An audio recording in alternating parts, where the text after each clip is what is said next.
I'm the mute son, cast out by my powerful family and left to fend for myself in a quaint old town. One day, I stumbled upon a tall, handsome alpha. Too bad he was a simpleton. They said a mute and a simpleton were a perfect match. So I took him home, and naturally we fell in love. But one day, the simpleton wasn't simple anymore. Through a crack in the door, I saw him, his eyes sharp and his expression cold. His voice was like ice. Do you really think I could ever fall for a mute? Of course not, sir. You have countless high-quality omegas around you. In that instant, I was plunged into an icy abyss, my whole body turning cold. I immediately hid my pregnancy results and ran. Not long after, my family caught me and tried to force me into an arranged marriage.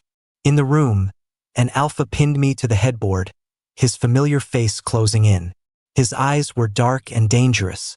Owen, he growled, where do you think you're going with my baby? The first time I saw Mark was on a misty, rainy afternoon. The quiet old town was suddenly filled with a bit of a commotion up ahead. I walked over and saw the neighborhood folks gathered around a strange man, chattering away. He was a tall, handsome alpha. He wore ill-fitting clothes, and a few scrapes on his face made him look a bit rough, but they couldn't hide his stunning features. There was one other thing: the alpha's eyes were vacant and dull. He nervously wrung his hands, a simple-minded look on his face that didn't match his age or appearance. I took out my little notebook, wrote a sentence, and handed it to the person next to me. Maria, what's going on? Oh, Owen, you're here, Maria said, patting my arm. A simpleton showed up. We don't know if he's lost or was abandoned, and he won't answer any questions. He refuses to go to the police station, too. I looked up, and my eyes met the alpha's as he glanced over. His gaze was deep, filled with a naive curiosity and a hint of awe. Hey, isn't Owen looking for a partner? Why don't you just take him home? He might be a little slow, but man, is he handsome. Someone joked. Amid the teasing, the man took a few steps toward me. On some strange impulse, I brought him home. I can't speak. I was worrying about how to communicate with him when I tentatively wrote a sentence for him to read. I was relieved to see he understood. He could read and spoke clearly. It was just his actions and behavior that were like a child's, innocent and naive. There was a dissonant, bewildered air about him. Just like I would with anyone else, I wrote in my notebook to talk to him. Where are you from? Do you have a family? Family? The alpha tilted his head, seeming to think. Don't know. They're gone. My heart trembled as a thought popped into my head. Could he be like me, abandoned by his family because of a flaw? So I asked, did they leave you? They don't want me anymore. What's your name? He stared at me without blinking. I nodded and told him, my name is Owen. I wasn't born and raised here. I was kicked out by my family 3 years ago and happened upon this riverside town, where I decided to settle down. By a stroke of luck, I found a master to teach me traditional silk embroidery, and I've survived on that craft ever since. I lived right in the old town. My house wasn't big, with only one bedroom. Luckily, the bed was large enough for the two of us to sleep with our own blankets. I told Lee that from now on, he could live here with me. We might not be rich, but we would never have to worry about going hungry. The man was overjoyed, a huge smile spreading across his face, his eyes shining brightly. Having another person around made the house feel much more alive. Most of the time, I'd be in my workshop doing embroidery, mainly on silk scarves and hand fans. The first time Lee saw me embroidering, he sat quietly to the side, watching with pure curiosity. As I worked, his face slowly filled with amazement. His eyes widened as he praised me. Wow, you're amazing. Like a child who knew nothing of the world, he said, Owen, you're so amazing. He insisted on calling me by my full name, probably because it felt more intimate to him. Lee was quite clingy. If he didn't see me for more than 10 minutes, he'd start anxiously looking for me, calling out Owen over and over. I couldn't speak, so I could only try to appear in front of him as quickly as possible whenever he called. He, like me, longed for companionship. Aside from his emotional immaturity, Lee was surprisingly capable. When he was with me in the workshop, he'd help me organize my tools and hand me materials when I needed them. He wasn't very good at it at first, clumsily making mistakes several times. But as he got used to it, he became quite proficient. He was actually pretty good, a decent little assistant. He was very considerate. He never bothered me when I was working, but during breaks or meals, he would chatter like a little sparrow, asking me tons of questions. Even though I could only communicate with him through my notebook, he never got tired of it. One day he asked me, "Owen, why can't you talk?" Because I was injured a while ago. I wasn't born mute. An accident damaged my vocal cords a few years ago, and I missed the best window for treatment. After that, I could never speak again. Lee pouted, looking a little sad. Then he clenched his fists, his face full of determination. "From now on, I'll protect you, Owen. Then you won't get hurt anymore." My heart ached slightly. I knew it was just a promise made by an alpha with the mind of a child, something that couldn't be taken seriously. But it was the first time anyone had ever said something like that to me, and it was impossible not to be moved. I bought Lee a lot of fairy tale books so he'd have something to do when he was bored instead of just sitting with me in the workshop all the time. But I never expected that these books would become his bedtime stories, read to me. On a distant planet, there was a star named Little Star. He was very lonely because he had no star friends to play with. The alpha's voice was naturally cool, deep, and magnetic, but he read with the dramatic, innocent intonation of a child, which softened its cold edge and made it pleasant and soothing to listen to. From that day on, Little Star and his star friend lit up the night sky together. I drifted off to sleep in the calm, gentle rhythm of Lee's voice. Every morning when I opened my eyes, the first person I saw was Lee. Sometimes it was his peaceful, sleeping face. Other times it was his serious expression as he watched me, unblinking. The old town wasn't heavily commercialized, but tourists came every day. Once or twice a week, I would set up a small stall on the street to sell my work. When I was learning the craft, my master praised my natural talent, saying the things I embroidered were exquisite and full of spirit. Because of this, my business was good. I even became a little famous, with customers willing to travel from far away just to buy from me. After Lee arrived, there was another person at my little stall. He would excitedly and proudly promote my products to tourists who stopped by. When someone tried to haggle, he'd say, "This was made by Owen himself. It's a priceless treasure." Everyone would laugh at his antics and happily buy something. Soon, everyone around knew that the big, simple-minded alpha who followed me around was my biggest fan. Life in the old town was peaceful and relaxed. One of the neighbors, an older man, insisted on giving me a television he was getting rid of.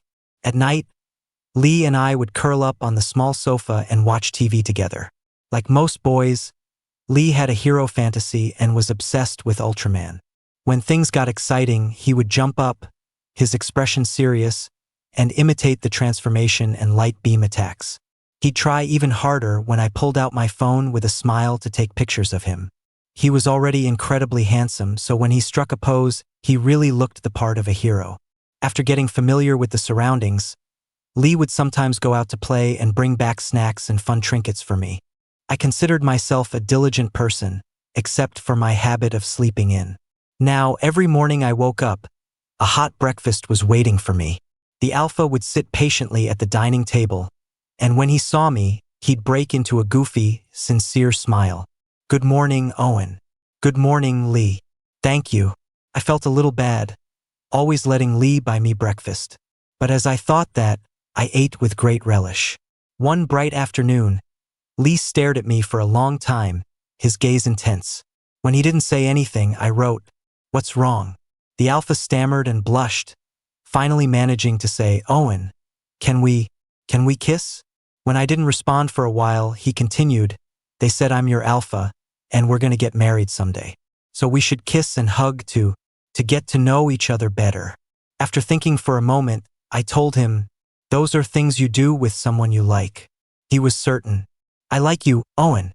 No one could refuse such sincere and passionate affection. In the end, I just wrote a few words. "I'm not ready yet." After that, Lee started asking me the same question every day. "Owen, are you ready yet?" Once in the morning, once at noon, and once at night. He never forgot.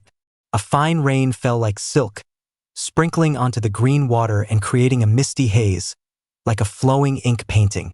Lee and I sat on a traditional canal boat, swaying with the river, enjoying a moment of quiet peace.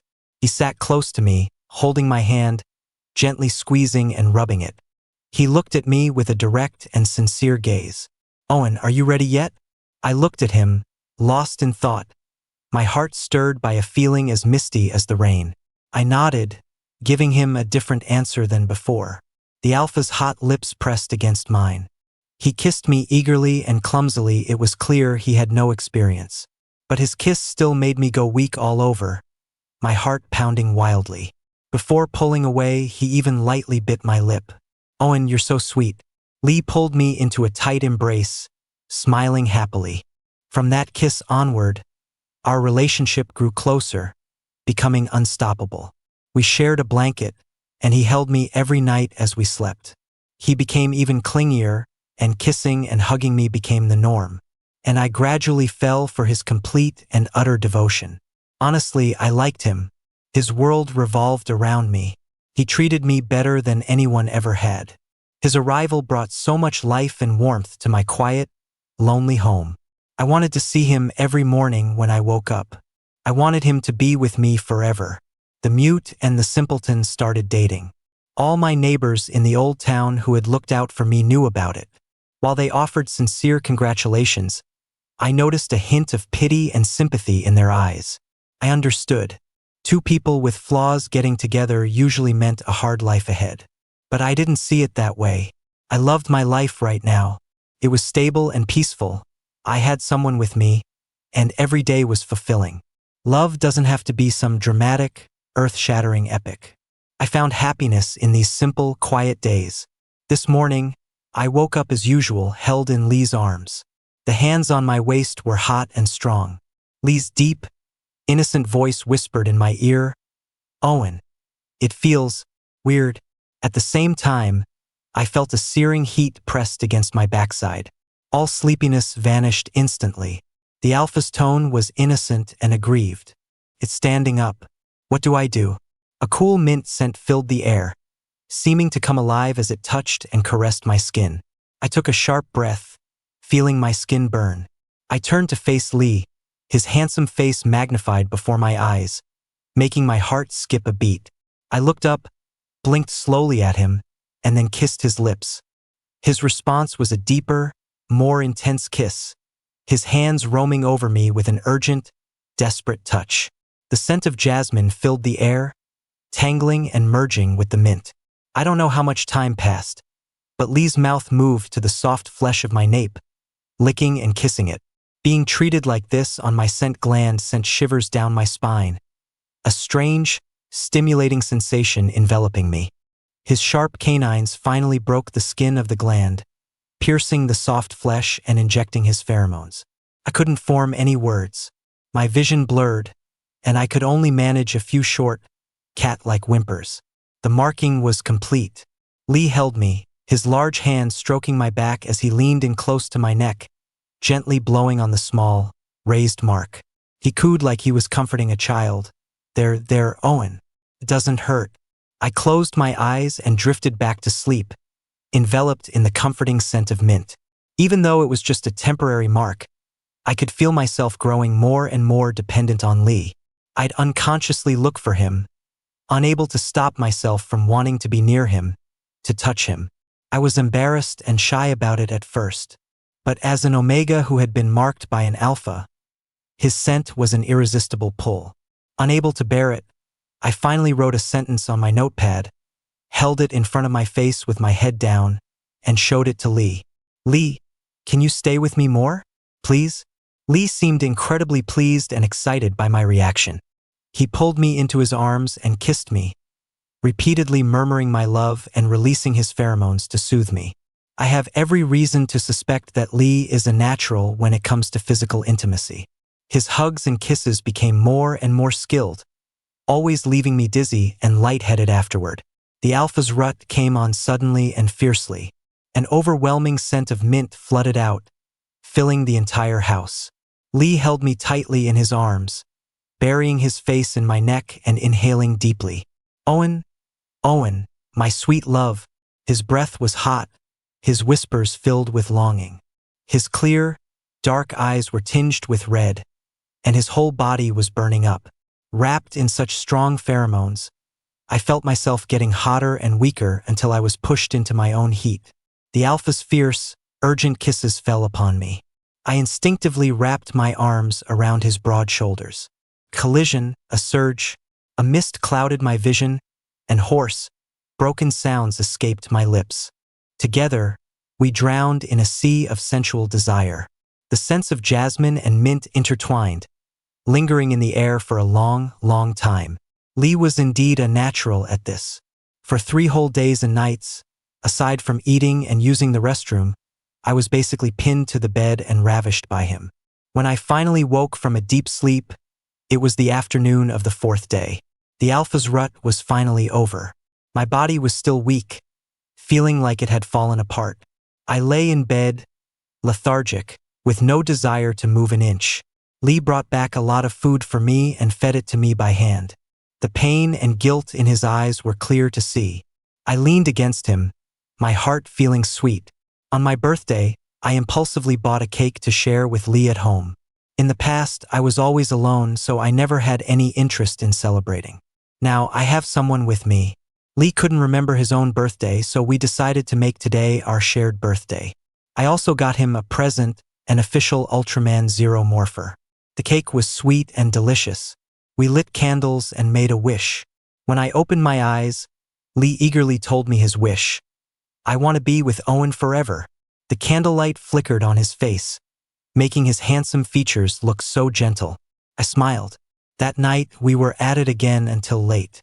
As I was drifting off to sleep, I felt Lee hang something around my neck and place a kiss on my forehead. For you, Owen. Happy birthday. I was too tired. I closed my eyes and fell into a deep sleep. The next morning, I looked and saw a jade ring hanging from my neck. It felt wonderful to the touch, smooth and fine, as if it had captured 1,000 years of moonlight, radiating a noble, mysterious aura. I asked Lee where it came from, and he said he'd always had it with him. I stared at the ring, a strange feeling creeping into my heart, a sense of unease. Life went on as usual day by day. One evening, while watching TV with Lee, I accidentally flipped to a channel and saw Mark, my half-brother, looking glamorous and princely on the screen. Unlike me, the abandoned son, he was the precious young master of the White family, born with a silver spoon in his mouth. I emotionlessly changed the channel, instinctively leaning closer to Lee. He naturally wrapped his arm around me, resting his chin on the top of my head. Are you cold, Owen? I'll hold you and you won't be cold anymore. I thought this peaceful life would last forever. One day, I went out alone to buy groceries. Suddenly, I felt a cramp in my lower abdomen, a dull pain washing over me. I thought about how I hadn't had much of an appetite lately, occasionally feeling nauseous, dizzy, and tight-chested. Since I was already out, I decided to go to the hospital. The test results were both surprising and logical. I was pregnant. The baby was 3 weeks old. On the way home, I felt like I was in a daze, my head spinning. I have a baby? My baby with Lee. In a few months, our home would be filled with the sound of cooing and gurgling. We would become a family of 3. I quickened my pace, eager to tell Lee the news. How would he react?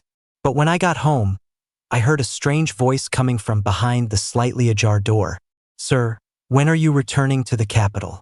A familiar voice replied, soon. Through the crack in the door, I saw a man in a suit standing respectfully in front of Lee. And Lee, the simpleton I knew so well, was now sitting lazily and regally in a chair, all traces of his foolishness gone. His eyes were sharp and his expression cold. His handsome face held a hint of impatience, and he radiated an unapproachable chill. The man asked again, what about the person living with you? Should we take him back? Lee looked up, glanced at him carelessly, and his voice was like ice. Do you really think I could ever fall for a mute? Of course not, sir. You have countless high-quality omegas around you. I froze, as if 1,000 icy tendrils were shooting up from the soles of my feet, freezing the blood in my veins. I didn't hear what they said after that. I moved away like a marionette, wandering aimlessly outside for a long time before returning home. It was quiet inside. Lee wasn't there. Breathing a sigh of relief, I went in and calmly started packing. I packed quickly, taking only the essentials. Before I left, I thought for a moment, took the ring from my neck and placed it somewhere obvious. Then I took a fairy tale book that Lee and I had read together. Just as a memento, I'd rather leave with dignity than be abandoned again. I bought a random bus ticket, grabbed my small bag, and got on, just wanting to get as far away as possible. Actually, all the signs were there. His sudden appearance, that expensive-looking jade ring. I was just selfish and greedy, clinging to a sliver of hope. I opened my phone and couldn't help but go to my photo album. The screen was filled with pictures of Lee smiling at me. The suppressed emotions came flooding back, the grievance, the pain, the sorrow, all tangled into a knot in my chest that made it hard to breathe. Tears dripped onto the screen, blurring his face. I was a mute that everyone would despise. And at a time like this, all I could do was cry silently, pathetically. But I was so close to having a complete family. The days without Lee were harder than I could have imagined. I couldn't sleep at night and could barely eat during the day. Without the comfort of an alpha's pheromones, a constant, gnawing anxiety tormented me. I had no energy to do anything. The occasional stomach pains seemed to signal that the baby was unhappy too. I forced myself to eat. I still have my baby, and I want him to be born safe and sound. This miserable haze lasted for about 2 weeks. What I didn't expect was for the White family to find me. They dragged me back to the White family home in the capital without a word of explanation. After so long, I once again faced that cold, indifferent face, my biological father, Mr. White. I didn't have my notebook with me, so I used sign language. "What are you doing?" Of course, he had never learned sign language, so he couldn't understand me. He wore the same impatient and disdainful expression as always. "This is the only use you have." He said, "That person specifically asked for you. Did he fall for your face?" Later, I found out by chance that Mr. White was marrying me off for a business alliance. It was absurd. I had never even met the man. For the White family to go to such lengths to bring me back, this marriage must be incredibly beneficial to them. But why me? I was a child he had abandoned long ago, and now I had to sacrifice myself for the White family's interests? I won't do it. We cut ties a long time ago. I'm not a White, and you have no right to decide my marriage. I want to leave. I conveyed my refusal through sign language, writing, and on my phone. But it was useless. Mr. White wouldn't let me leave, completely ignoring my protests. He had people watching me, forbidding me from stepping foot outside my room. I was alone, helpless, with no way to fight back. 2 days later, Mark swaggered into my room. His handsome face was full of contempt and disdain. "You've got a face that knows how to seduce people. But so what if you get married? He could never fall for anyone, let alone a mute like you. Just wait for him to play you to death." Mark looked at me, a vicious smile playing on his lips. He already disliked me, so he was thrilled to have a chance to kick me while I was down. I ignored him. Experience told me that the more I engaged, the more excited he'd get, and it would never end. Mr. White had been giving me overt and subtle warnings to be obedient and not even think about escaping the marriage. He seemed to be terrified of my so-called fiancé. I didn't know who he was, and I didn't want to know. I was not going to marry him. The next time Mr. White was lecturing me, I told him, "I've already been marked by an alpha and I'm pregnant." His hypocritical face froze, then slowly contorted with anger. Mr. White swept a teacup off the table. It shattered on the floor with a sharp crash, and a few drops of hot tea splashed onto the back of my hand, bringing a stinging pain. My expression didn't change as I watched him calmly. "Shameless. You have no shame," he yelled, pointing at me. "All you know how to do is fool around." Mark was there too, and when he heard the news, he laughed so hard tears came to his eyes. He gloated, "You're so screwed." Mr. White still didn't change his decision to marry me off. They didn't mistreat me here, at least in terms of food and necessities. I didn't want to see either of them, so I just stayed in my room every day. I told myself there was still a chance. If I could just meet this fiancé, I could explain my situation to him. Surely no one would want to marry an Omega who was already permanently marked and pregnant. Late at night, I would often think about those peaceful, happy days in the old town not so long ago. The Alpha whose eyes reflected only me, whose arms held me with a warmth that was just right, making me feel safe. But in my dreams, that gentle face would turn as cold as ice. I could never fall for a mute.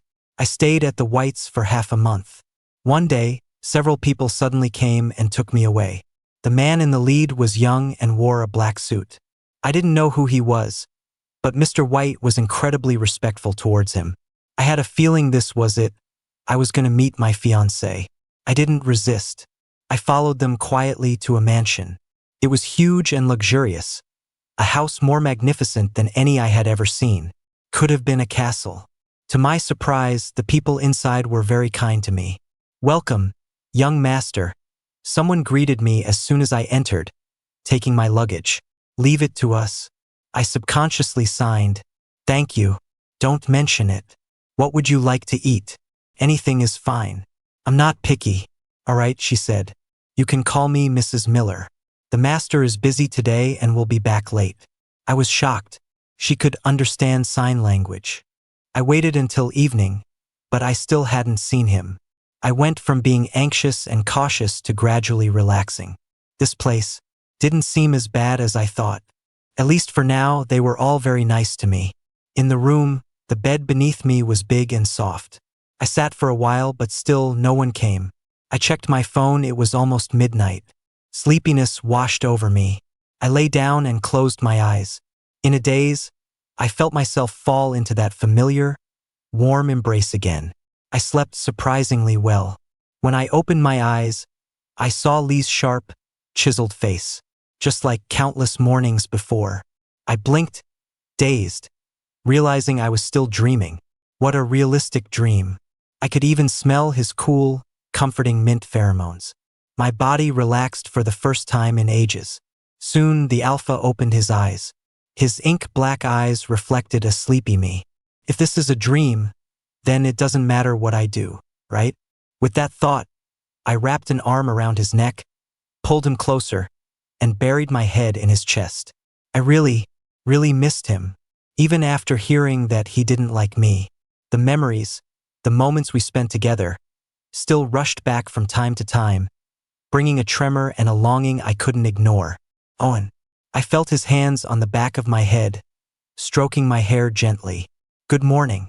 What do you want to eat? I'll have the housekeeper make it."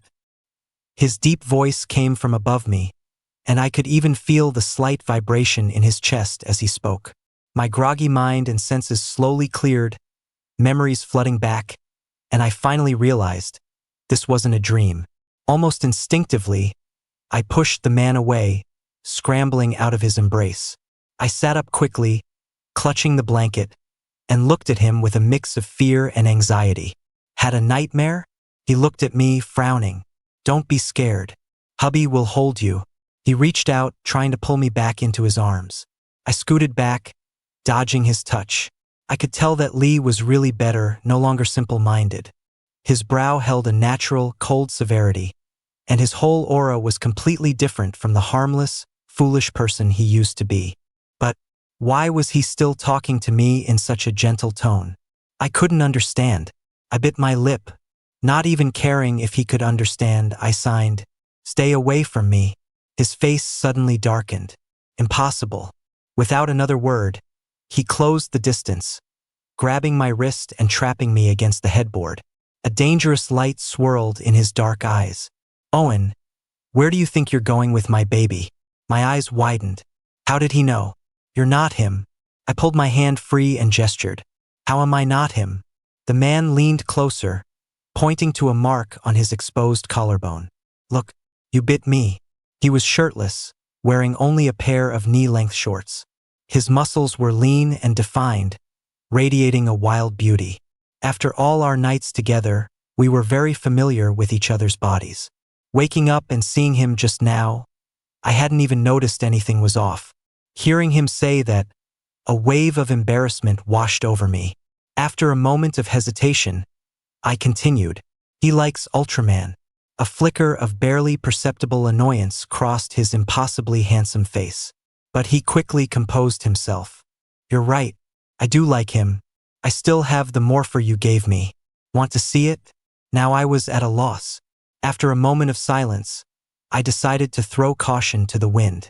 I heard what you said to that man that day. I signed, a bitter wave of sadness rising in my chest. You were right. I'm just a mute. It's normal that you don't like me. But before I could finish, he pulled me into his arms, holding me tight. I couldn't see his expression, but the alpha's love-filled whisper tickled my ear. You're my Owen, my darling, my one and only love. Liar. That's not what he said before. I pushed against Lee, but he held me too tight. Couldn't break free. I'm sorry, my love, he whispered, kissing my earlobe. He wasn't one of my men. I only said those things to get his guard down. Things at home were a mess, but it's all sorted out now. Nothing I said that day was true. His naturally cool voice now held a hint of pleading vulnerability. But every single word I ever said to you before was from the heart. I like you. I like you a lot. Owen, you were gone for so long that day. I went out to find you, but I couldn't find you anywhere. When I came home and realized you'd left, do you have any idea how worried and heartbroken I was? I froze, unsure how to react. Was he telling the truth? Could I believe him?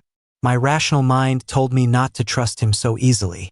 But my pounding heart and the joy about to burst forth betrayed my true feelings. I was so happy. Hearing him say he truly liked me made me so happy. Lee held me for a long time. After he let go, he kissed my forehead, my nose, my cheeks, my lips, just like he had countless times before. It was affectionate and natural. His kisses made me flush with heat. When he finally stopped, he held me close again. A thought occurred to me. I asked, You can understand sign language? He smirked. I've been learning. So it was, for me? Lee's full name wasn't Lee, but Mark. I slowly came to learn that he was now the head of the Johnston family, the most powerful family in the capital, wielding immense power. He was said to be ruthless, mercurial, and cold-hearted, a business tycoon who could control the capital with one hand. Anyone who crossed him met a bad end. They called him the Ice King. I looked at Mark, who was now diligently and personally taking care of me. I thought that reputation was a bit biased, probably made up by his enemies. He was actually very gentle, just as good to me as before. The alpha was no longer a simpleton. He wouldn't excitedly imitate Ultraman transformations, read me fairy tales, or watch with fascination at ants moving their home or a cat catching a mouse, but he would still call me Owen over and over. Gently and tenderly he would stay with me all the time, kissing and hugging me. At first, I was a little nervous and unused to it. After all, the man had a powerful, naturally cold aura. But after spending more time together, my anxiety completely disappeared. He put the jade ring back on my neck. I could sense that this ring was very important. Seeing his calm but resolute expression, I swallowed my refusal and secretly decided to protect it carefully from now on. His house was enormous, with so much food that every meal was different. He had all kinds of entertainment rooms so I could play whatever I wanted. But I still preferred to be with him. Probably because of the baby and the time we'd spent apart, my dependence on the alpha had reached an unprecedented level. If I didn't see him for a moment, I would feel an unconscious panic. Mark knew this. Every time, he would hold me in his arms, patting my back and releasing his pheromones to soothe me. I was very embarrassed. I told him, after this period is over, I won't be so clingy anymore. Why? He frowned in displeasure. If you're not looking for your husband, who are you going to look for? I'm begging you to be clingy. With a father's presence, the baby in my belly settled down a lot. But it wasn't long before Mark took me for a full prenatal checkup. Luckily, everything was normal. Afterward, he didn't take me home. Instead, he took me to get my throat checked. I didn't have high hopes for it, as I had been voiceless for years. And when the White family took me to the hospital back then, the answer was that it was incurable. So when the doctor said after the examination that it was just damaged vocal cords and that I could fully recover with treatment, I was both surprised and overjoyed. "Treat it," I heard the man beside me say commandingly before I could even react. "I want the best treatment plan." After that, I underwent many more detailed examinations. Mark even assembled a team of renowned doctors to create and implement a specialized treatment plan just for me. They discovered that besides the vocal cord damage, a major reason I couldn't speak was due to significant psychological trauma. Under the psychologist's calm questioning, my mind drifted back to that day of despair. In the collapsed house, my mother shielded me with her body. Warm blood dripped next to my head, staining my vision red. I screamed and yelled, trying to make my voice travel beyond the layers of rubble. But it was a long, long time. So long that the heartbeat against my back grew quiet and then stopped so long that I was about to lose consciousness myself. Still, no glimmer of light came. When I woke up again, I was in a hospital. I was saved, but my mom, the only person in the world who was good to me, had left me forever that day. From your description, I can feel the pain, despair, and self-blame you felt at that time. But there's a fact. What took your mother's life was an unavoidable disaster. You did everything you could, you made the greatest effort possible. Your mother loved you very much, and I believe that even in her last moment, she would never have regretted her choice to protect you. Perhaps you can try to forgive yourself to walk out of those ruins of despair. I blinked, dazed, and tightened my grip on the large hand holding mine. Vocal therapy and psychological treatment went hand in hand. According to Mark, my vocal cord repair surgery was in a week. If all went well, I would be able to speak not long after the surgery. This was something I had never imagined. I thought I would never be able to speak again, that I would be a mute for the rest of my life. The alpha hugged me from behind, leaning down to rest his head on my shoulder, and whispered, "Don't be afraid, Owen. The surgery has a very high success rate. I won't let anything happen to you." I nodded gently. He asked back then, "Did your mom say anything to you?" The buried memories gradually became clear. I raised my hand and signed 2 words, healthy, happy. That was her wish for me. "Yes, you will be," Mark said. "Your mom is in heaven. She'll be so happy to see you well." My brow smoothed, and I turned to give him a faint smile. The alpha leaned in and showered me with kisses. "My sweet Owen, I want to hear your voice. I want to say good morning and good night to you. I want to hear you call my name. Say you love me at night, in bed, when you're clinging to my shoulders. I want to hear your little moans of approval." He was getting more and more suggestive. I quickly covered his mouth. The night before the surgery, I had a little trouble sleeping. Lying in Mark's arms, I tossed and turned, unable to fall asleep. After wriggling one more time, the alpha's hand on my waist tightened, and he let out a soft gasp. Feeling the heat behind me, I immediately froze. Sleeping in the same bed, it was inevitable that sparks would fly. But with the baby, we naturally couldn't be as reckless as before. We had to find other ways to relieve the tension. "You go to sleep first, baby." Mark got up and went to the bathroom.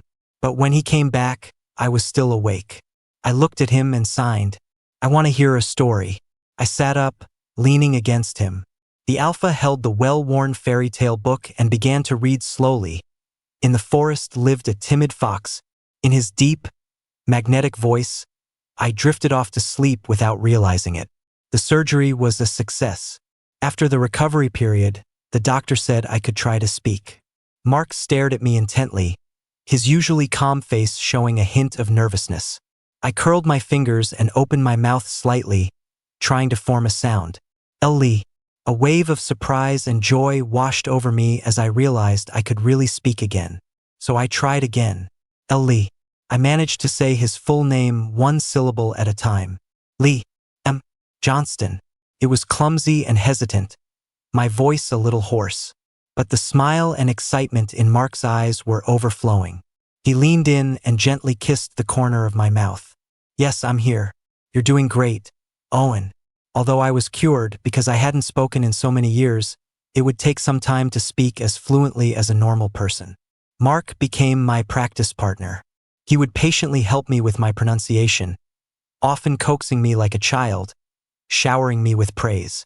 He had been with me almost constantly recently, surely neglecting a lot of work. Once I felt my voice had recovered enough, I shooed him back to the office. I was bored at home by myself, so I suggested I wanted to continue my embroidery work, which I loved. Mark immediately bought me a huge batch of top-of-the-line embroidery supplies. He even had a dedicated workshop designed for me in the house. When we couldn't see each other during the day, he would video call me. On the other side of the screen, I saw him sitting at his desk, impeccably dressed in a suit. "Are you tired, Owen? Take a break." "Not tired," I said, my speech still a bit slow and soft. "Are you tired?" He smirked. "I'm not tired either. I just miss you too much." The man's handsome face filled the screen. He turned his head to the side. "Baby, give me a kiss, okay? Otherwise, I'll have no motivation to work." After a moment's hesitation, seeing that no one else was on his end, I slowly leaned in and blew a virtual kiss at the camera. A triumphant smile appeared on his face. "Thanks, baby. Love you." This man could say mushy things so easily. I felt a little embarrassed, my cheeks flushing as I looked down. The alpha pressed on. "What about you, baby? Do you miss me?" I bit my lip. "I do." Life went on as usual, and the baby grew bigger in my belly day by day. Mark and I set our wedding date for a month from now. Lately, I'd been sleeping more and often felt drowsy. One day, Mark said he wanted to take me to a charity auction gala. Before we left, I still felt lethargic and a little sleepy. Mark saw this and said, "Maybe we shouldn't go today? You can rest at home, baby." I sat on the edge of the bed and looked up at him. "We have to go." It was something we had already planned, and I didn't want to spoil his fun. The alpha knelt on one knee, gently taking my ankle to put on my shoes.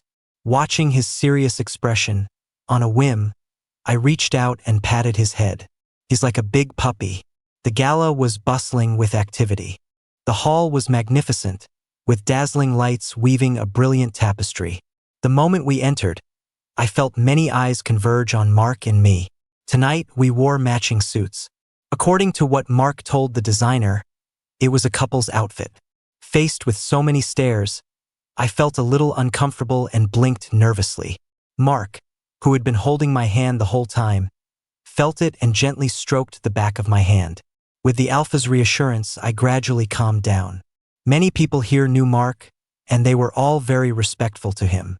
I stood by his side, a little dazed, listening to him introduce me over and over as his lover and partner, whom he was about to marry. Everyone was very polite to me, casting curious and surprised glances my way. Mark went to talk business. My feet were getting tired, so I sat down to wait for him. After dealing with a few people who came to curry favor, I was just sitting there spacing out when an unexpected person arrived. "Owen, you're here too." Mark walked over with a glass of wine, his tone as arrogant as ever. "You're looking pretty smug right now, but don't get too cocky. When he dumps you, don't come crying back to us." I glanced at him, not wanting to talk to him. "Go away. You can talk now?" A flicker of surprise crossed his eyes, but he quickly composed himself, his tone disgusted. "So what if you're cured? You're just a pet he keeps for your looks. He'll get tired of you eventually."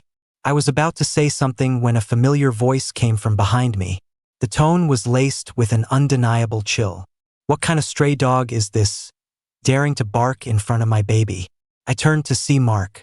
"Lee," I called out to him. The moment his eyes met mine, the frost in them melted away. "MHM, Owen." He walked to my side and took my hand. The surrounding chatter died down, and the hall fell silent. Everyone was quietly watching the show. Mark's face turned pale, his previous arrogance completely gone. "Mr. Johnston, they'll let any riffraff in here?" Mark didn't listen to his explanation, his gaze sweeping over the security guards who had rushed over. "Get him out." Mark stood frozen. Seeing the guards about to touch him, he blurted out in desperation, "Mr. Johnston, Owen had a bastard boyfriend before. Don't let him fool you. He's not good enough for you." At his words, the pressure around Mark dropped. his face turning cold and his brows furrowing with rage. This was the first time I had seen him like this. Was he angry? He just sneered. Are you looking to die? The only man who has ever been by Owen's side is me. After saying that, Mark looked away, as if looking at him for another second would be beneath him. I didn't pay him any more mind either, letting the security guards drag him away. Later, I heard that Mr. White hadn't been able to get in either. It was just a small incident, and I didn't think much of it. Soon, the auction officially began. I sat with Mark in the VIP section, watching the auction items being presented one by one. The theme of the auction was traditional Chinese culture. I was very interested, my eyes wide as I looked at each item. Mark, on the other hand, looked indifferent, playing with my hand. He squeezed it, kneaded it, and stroked it. He would occasionally bid. If I let out a gasp of admiration for an item, he would bid on it without hesitation. That's too much. I scratched his palm, reminding him. Why are you buying so much? He said, they're gifts for you, Owen. It's not too much at all. Just as I was about to say something, the next item was revealed, and I recognized it. It was my work. It was a piece of silk embroidery that I had spent hundreds of days and over 10 different stitching techniques on, a piece that had taken a lot of my energy to complete. After I finished it, I gave it to Mark, hoping he could help me find a buyer for it. I never expected to see it again in this way. The starting bid was a staggering $800,000, which shocked me. The bids came one after another, surprisingly many. In the end, Mark won it for $7 million. I was so shocked I could barely speak. That's too expensive. And why did you buy it back? It's not expensive. I love it. The alpha raised an eyebrow. It's a piece my Owen embroidered himself. Of course I wanted it. If you like it, I can just embroider another one for you, I whispered to him. I could occasionally hear whispers from those around us. Oh my God, the ring on his neck. Isn't that the ring that represents the head of the Johnston family? Mr. Johnston never used to even glance at things he wasn't interested in. Today he bought so much for him. Looks like the rumors aren't true. Mr. Johnston clearly treasures this person. You bet. Did you see earlier? That kid from the White family got thrown out just for saying a few words. Who is he? How did he manage to capture the heart of the head of the Johnston family? The voices weren't loud, but I could still hear them from time to time. Knowing that everyone was talking about us, I couldn't help but feel awkward and flustered. But soon, Mark glanced sideways, and the chatter immediately stopped. Under Mark's questioning, I told him everything about my past with the White family. He didn't have any particular reaction at the time, just lowered his eyes, stroked my hair, and said softly, "From now on, this is your home, our home." I smiled. MHM. Not long after, the White family suddenly started frantically calling me, sending texts, messaging me. I didn't know what they were thinking, and I didn't want to know. I blocked them and changed my phone number. From the moment I left their house all those years ago, I decided I would never have anything to do with them again. Later, I happened to see on the news that the White family had gone bankrupt. Mr. White had even gone to prison for criminal activities. As for Mark, I heard he got into a car accident while drunk driving and was in the ICU, his life hanging in the balance. Our wedding took place as scheduled. It wasn't a large-scale event, and we didn't invite many people. But the venue, decorations, officiant, and band were all top-notch. I experienced a grand wedding that I had never dreamed of. We also invited our neighbors from the old town, Maria, Dave. Seeing their familiar faces, I broke into a genuine smile. Mark raised his glass and walked towards Dave's table. The men stood up, flattered. I don't know what he said, but everyone burst into laughter. I could probably guess. Back when Mark was still simple-minded, Dave and his buddies had taught him more than a few bad habits. It was their idea to have Lee kiss and hug me back then. The excitement died down. Nighttime, the bridal suite, just the two of us. With just one look, we naturally kissed each other. The elegant scent of jasmine and the crisp scent of mint drifted through the air, drawing closer and intertwining. The alpha's breath was hot against my ear. "Owen, is it okay?" I raised my hands and wrapped them around his neck. My body sank into the soft, large bed. I saw the moonlight streaming through the window, draping us in a thin, silvery glow. Soon after, I changed my name. I took my mother's surname, as she wished I was happy every single day. My speech became much more fluent, on par with a normal person's. One day, I took Mark to the cemetery to see my mom. Winter had set in, and a cold wind was blowing. Mark stood by my side, tightening my scarf and coat. He then casually pinched my cheek. I looked up helplessly and saw myself in his eyes, bundled up like a ball. He listened as I chattered on to my mom about everything. Finally, Mark made a solemn promise. Mom, don't worry. I will love Owen forever, protect him, and be good to him for the rest of my life. He paused, looked down at my small belly, his eyes filled with a smile, and our baby. Suddenly, tiny snowflakes began to fall from the sky, like soft down, quickly covering the ground in a soft white blanket. We didn't bring an umbrella today. Mark turned and placed his hand over my head to shield me from the snow. I looked up and saw his hair quickly turning white with snow. A strange feeling spread through my heart. I took his hand and held it. I let the snowflakes fall on my hair. Looking at him, and at my reflection in his eyes, a smile bloomed on my lips. Sharing the same snowfall, growing old together.